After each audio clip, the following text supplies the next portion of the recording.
Meus caros irmãos e irmãs em Jesus e Maria, neste segundo dia do mês dedicado ao Sacrosanto Coração de Jesus, eu venho refletir com vocês sobre um grave problema que afeta muitos cristãos católicos, que é a direção espiritual de suas almas, de suas consciências.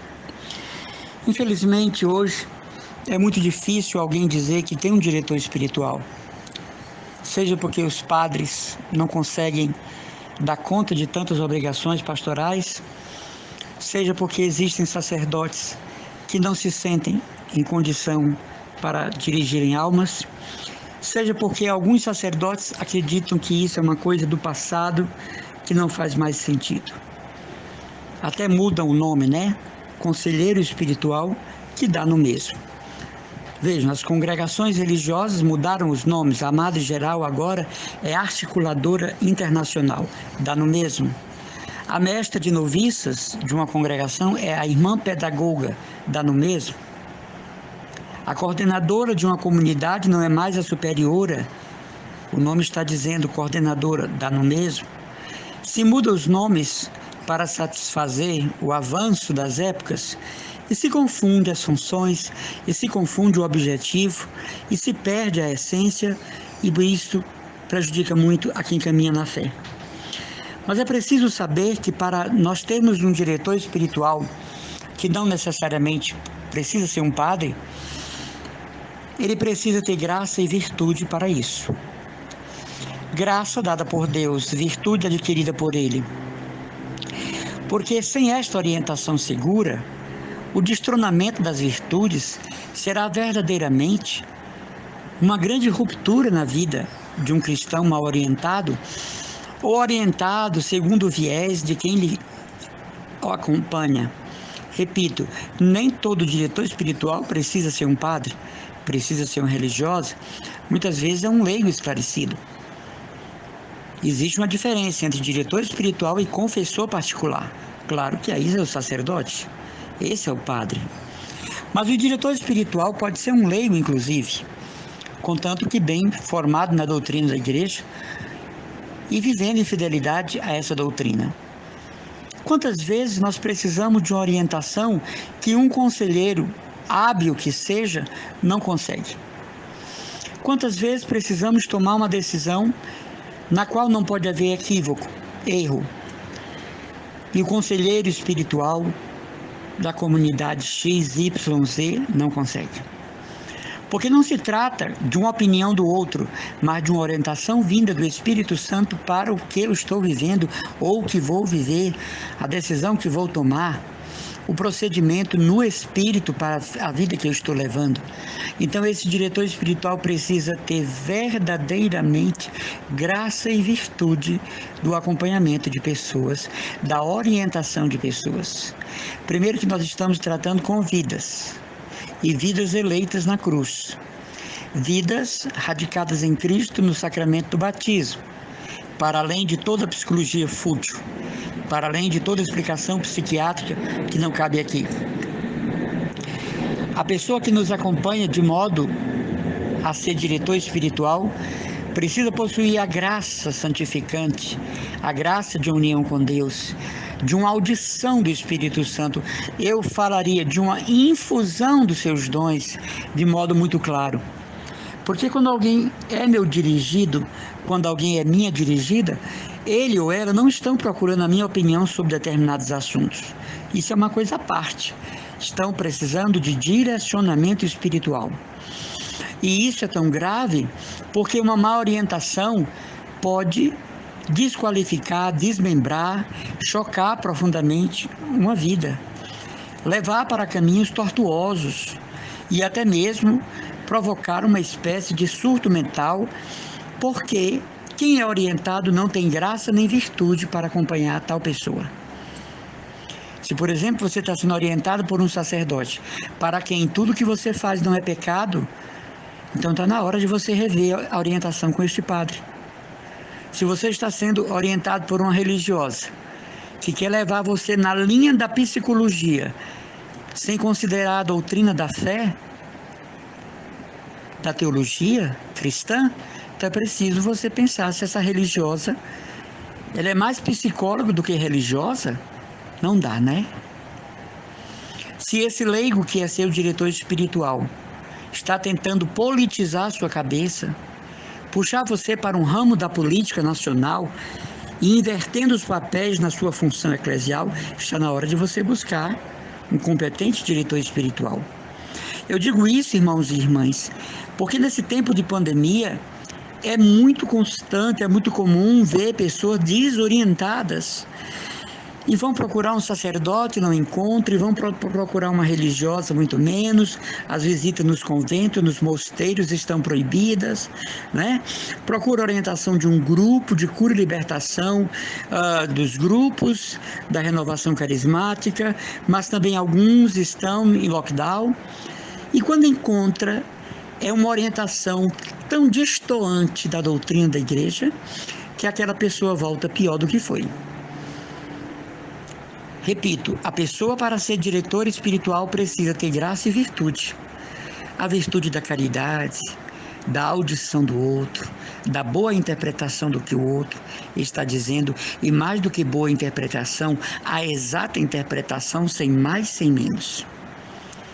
Tem pessoas que escutam os outros e aumentam em número e grau o que a pessoa diz, ou diminuem em número e grau o que foi dito.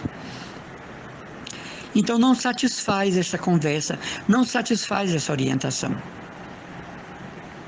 Eu, durante minha vida, tive a graça de ter ótimos diretores espirituais. Mas a mesma sorte, algumas pessoas não têm. Primeiro que o diretor espiritual precisa ser alguém de oração, de vivência da palavra, de vivência sacramental, de coerência entre fé e vida, de prática cristã garantida, numa palavra, de testemunho eclesial. Não pode ser meu diretor espiritual quem é contra o Papa, quem é contra o arcebispo, quem é contra os sacerdotes, quem divulga notícias da Santa Igreja. Você veja esse padre que foi a Roma, pediu ao Santo Padre para abençoar o Brasil, rezar pelo Brasil, e o Santo Padre, brincando, disse: o Brasil não tem solução, é muita cachaça e pouca oração. Amados irmãos, sejamos coerentes. A culpa é muito mais desse padre que viralizou na internet, jogou na internet uma coisa dessa, do que a brincadeira do Santo Padre. Como sacerdote não poderia ter feito isso. Ele disse que mandou para um sacerdote amigo e o outro sacerdote amigo viralizou. Que seja, os dois estão dentro da cúpula da culpa. Porque é facilitário aquelas pessoas que já dão tudo por uma má informação da igreja, dos padres e bispos, sacerdotes, religiosos. Então, me perdoe, quem pensa diferente de mim, é seu direito. A culpa maior é desse padre que mandou para o outro, e dos dois que fizeram divulgação. E está aí essa grande onda de imprecações contra o nosso Santo Padre, o Papa, que não é brincadeira. Logo depois, ele tomou o chimarrão de um grupo de gaúchos que estavam na Praça de São Pedro. De onde que o Santo Padre tem essa ideia do Brasil? Tem esta rejeição às pessoas do Brasil, aos cristãos católicos do Brasil. Então, culpa tem o sacerdote que divulgou isso, não precisava. Ele deveria ter ficado para si com este vídeo e procurar entender a bondade, a sagacidade, a hilariedade do Santo Padre João Paulo, ou melhor dizendo, Francisco, latino-americano que é. Nós, latino-americanos, somos o povo da alegria, né? Da descontração. Então, às vezes, a gente pega um diretor espiritual que não tem graça nem virtude para ser diretor e vai atrair-nos para si. Quantas mulheres aproximam-se dos sacerdotes com segundas intenções?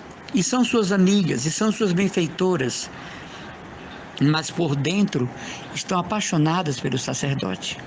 Só que vão encobrir isso o quanto puderem.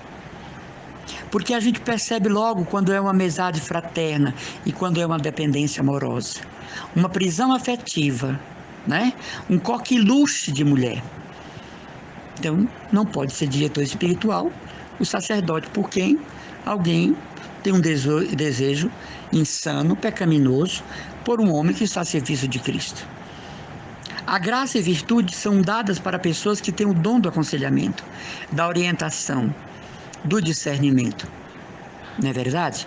Quando a gente lê a biografia do padre Cícero Romão Batista e tudo aquilo que o arcebispo Dom Joaquim e depois Dom Quintino, que se subordinou a negar os fatos de Juazeiro para ganhar o cargo de primeiro bispo do Crato, né? Quando a gente vê os sacerdotes que se uniram contra o padre Cícero, nós vemos a ausência completa do Espírito Santo, tanto no bispo como nos padres, por aquela calúnia que ganhou o mundo. E vejam, Padre Cícero está vivo na memória do povo. A perseguição eclesiástica não conseguiu tirar o brilho de suas virtudes, nem a sua fé altaneira, o seu testemunho inequívoco do sacerdócio ministerial. O diretor espiritual, seja quem governa uma arquidiocese, uma paróquia, uma comunidade cristã, precisa ter intimidade com o Espírito Santo, como diz a bem-aventurada Helena Guerra. Sem isso, será um administrador de contas, de dízimos, de situações, construção de capelas, de organização de templos, mas não um pastor de almas, não um orientador de corações. Às vezes nós católicos buscamos fora o que não encontramos aqui. E lá se vai aquele grande número de católicos buscar orientação no espiritismo e por lá se perde. No candomblé e por lá se perde. Nas igrejas pseudo-evangélicas e lá se perdem. Que vão para leitura de mãos, runas, tarôs, jogo de búzios. Que colocam e acrescentam letras a seu nome. Por superstição, de esotéricos que ganharam um bom dinheiro para convencer de uma mentira. O que acrescenta a sua vida colocar um L, um H, um Z, um S? Absolutamente nada. Em alguns momentos fica até ridículo, porque muda até a pronúncia do seu nome, né? Então é preciso que nós saibamos que dentro da igreja tem essa orientação, mas são pessoas que possuem graça e virtude. E nós temos que penar um pouquinho para encontrar, porque elas não são fáceis. Na situação atual da igreja, é como procurar agulha num palheiro à noite. Mas esses padres existem, essas religiosas existem, esses leigos existem. Mas não de pronto, por simpatia, por ir com a cara, por gostar. A direção espiritual é uma coisa séria, né?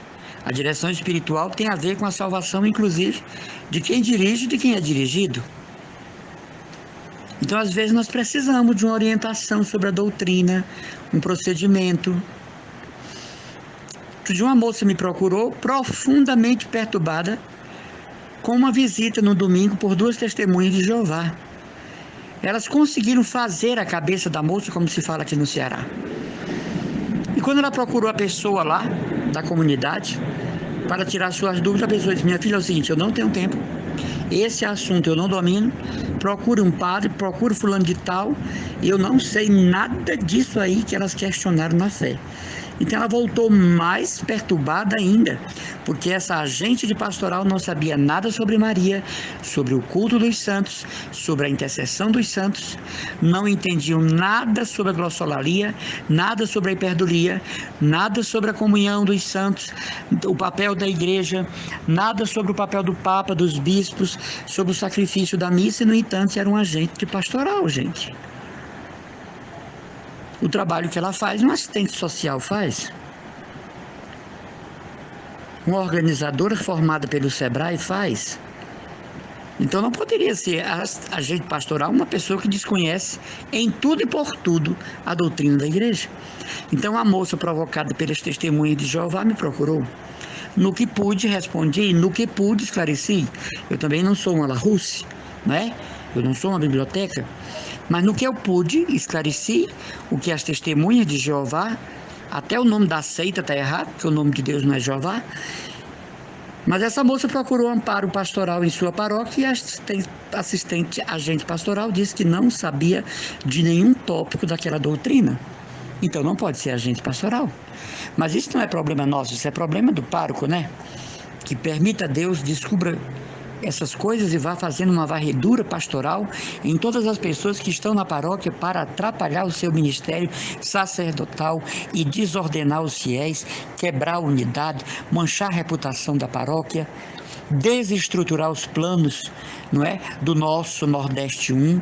Então é preciso que a gente precise ter coerência quando se vai buscar uma direção espiritual sobre um assunto de grande valia. Que Deus assim nos abençoe. Um abraço profundo do irmão de vocês, irmão Emanuel Maria, consagrado que sou da comunidade Cristo Dominus.